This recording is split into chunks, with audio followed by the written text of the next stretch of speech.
What brings a person to the point where they can change the course of history? How does someone rise from an ordinary life to capture the attention and fear of the entire world? Today, we're taking a closer look at the life of one of the most controversial and influential figures in modern history, Adolf Hitler. This isn't just a story about power.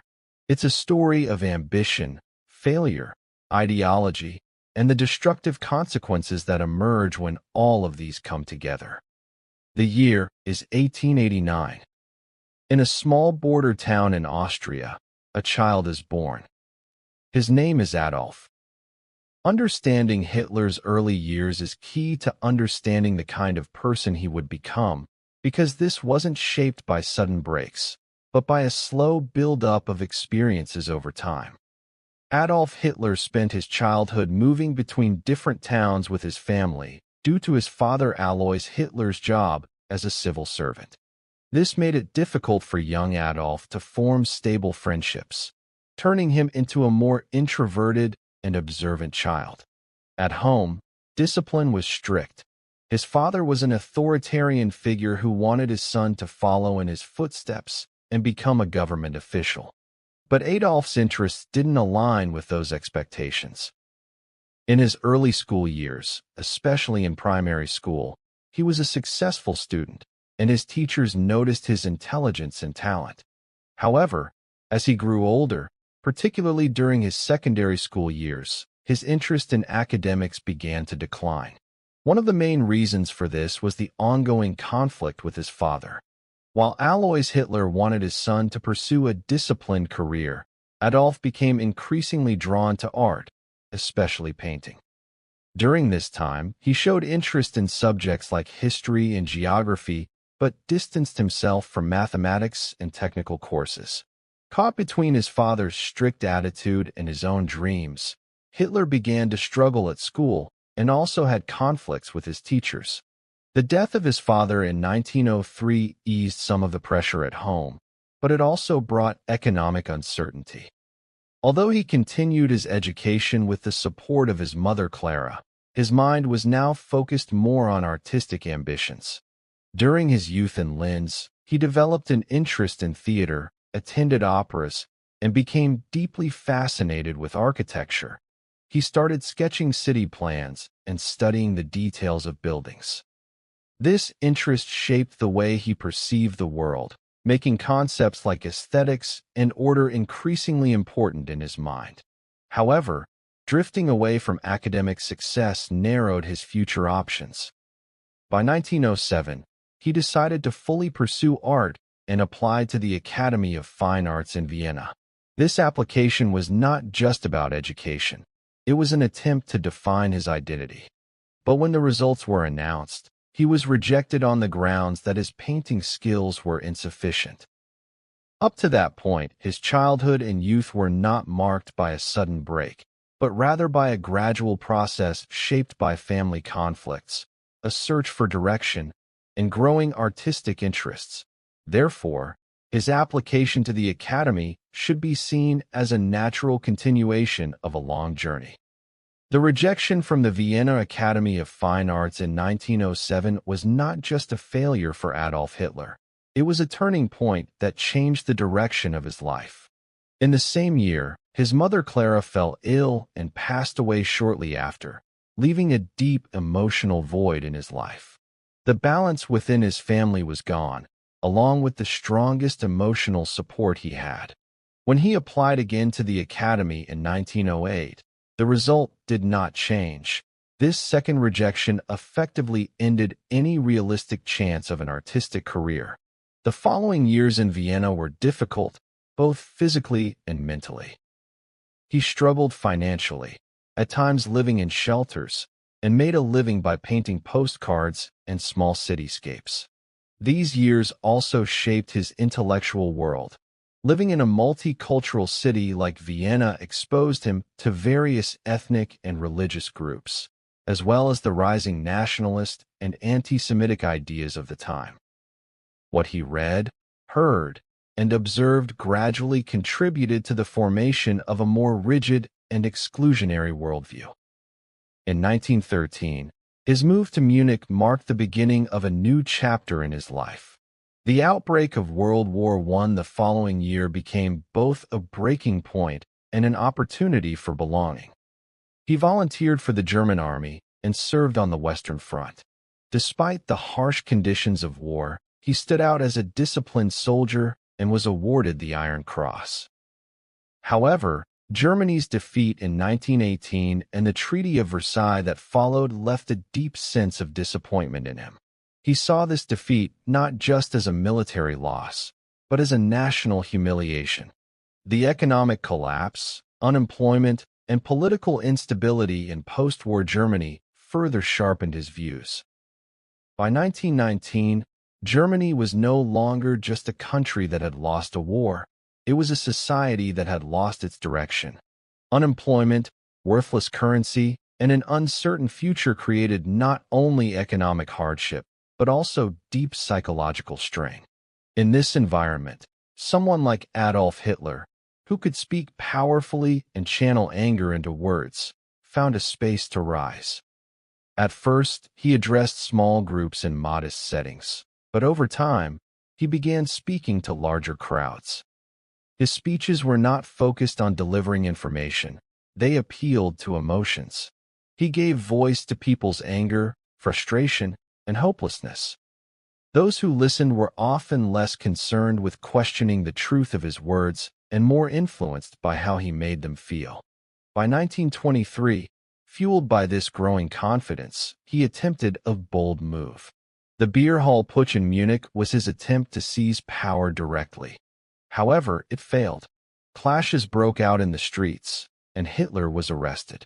While this might seem like a setback, it actually marked the beginning of a new phase.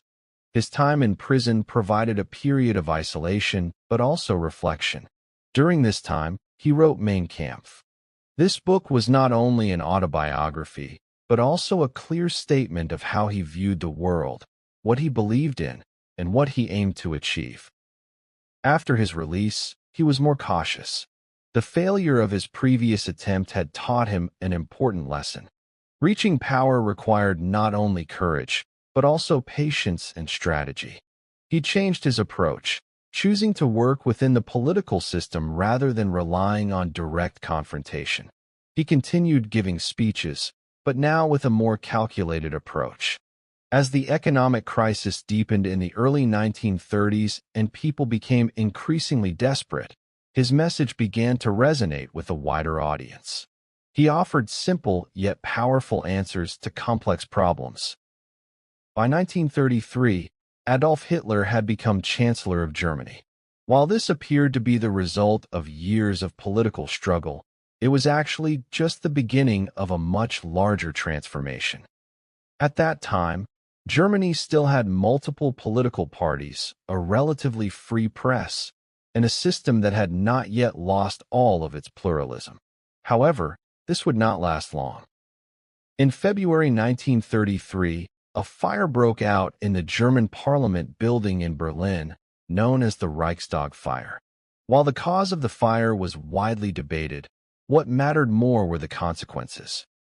Hitler and his allies used the event to claim that the nation was under threat and introduced emergency measures. These measures suspended basic rights and freedoms, expanded police powers, and made it easier to arrest political opponents. Thus, alongside influencing people through speeches, Hitler now began to control them through state power.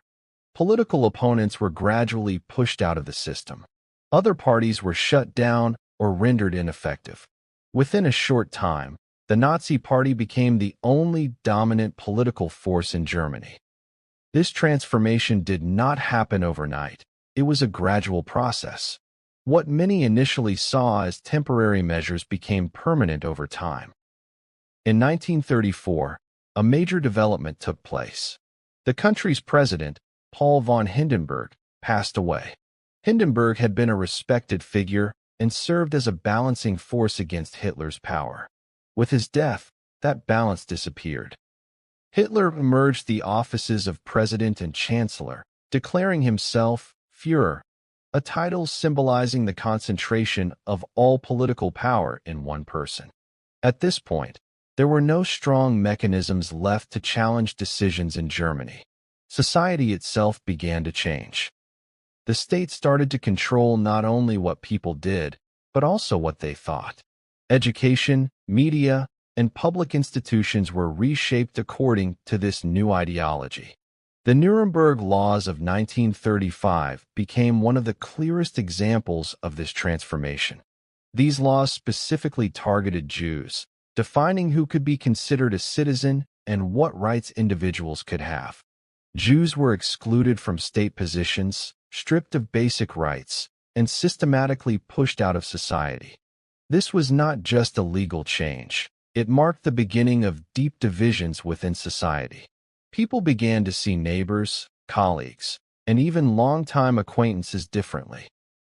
While this internal transformation was taking place, movement on the international stage was also increasing.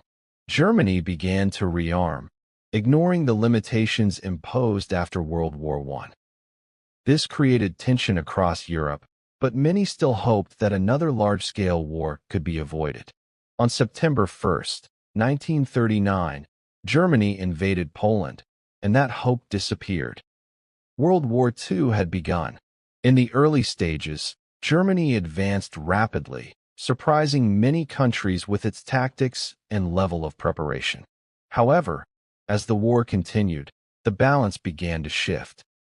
The opening of the Soviet front and the entry of the United States into the war placed increasing pressure on Germany. Beyond the battles on the front lines, what was happening behind the scenes was equally devastating. The policies implemented by the Nazi regime directly affected millions of lives. During the Holocaust, Jews and many other groups were targeted solely because of their identity. These events did not occur suddenly. They were the result of a system built step by step over time. What initially seemed like small restrictions gradually escalated into irreversible atrocities. The early military successes further increased Hitler's confidence. He was no longer just a political leader, but also deeply involved in military decision-making. He spent hours studying maps, closely following movements on the front lines, and giving direct orders to his generals. In his view, the war was not just about territory. It was a validation of the ideas he had long promoted. By 1940, Germany had achieved major successes in Western Europe. The rapid defeat of France shocked many.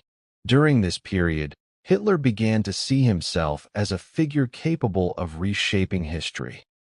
Those around him found it increasingly difficult to oppose him. He was no longer just a leader. He had become an authority that was rarely questioned. However, hidden within this rise was a growing risk. The scale of decisions being made was becoming more dangerous. In 1941, the launch of Operation Barbarossa, the invasion of the Soviet Union, became one of the most critical decisions of the war. Hitler believed it would be a quick victory. At first, the advance was rapid, but over time, conditions worsened. Harsh winters, extended supply lines, and stronger-than-expected resistance slowed the German army. At this point, a noticeable shift in Hitler's leadership emerged. Once decisive and flexible, he became more rigid and unwilling to retreat. He often ignored the advice of his generals. For him, retreat was not just a tactical move, it was a sign of weakness. As the war dragged on, Hitler's world became increasingly isolated. The leader who once addressed massive crowds now spent most of his time in enclosed spaces, meeting rooms, and over maps. He made decisions within a smaller circle and grew more distant from differing opinions. This shift affected his leadership style, making decisions more centralized and often based on a single perspective. During these years, the war's impact extended far beyond the battlefield. The policies of the Nazi regime, particularly during the Holocaust, deeply affected millions of people. This system did not appear overnight. It expanded gradually over time. Measures that once seemed limited became harsher and irreversible, leaving lasting scars on humanity. The years 1942 and 1943 marked a turning point. The Battle of Stalingrad, in particular, resulted in a major defeat for Germany. This was not just a military setback, it was a significant blow to morale. Despite this, Hitler continued to believe in eventual victory, even as that belief drifted further from reality. Some commanders understood the seriousness of the situation, but speaking openly about it became increasingly difficult. By 1944, the war was slipping out of Germany's control.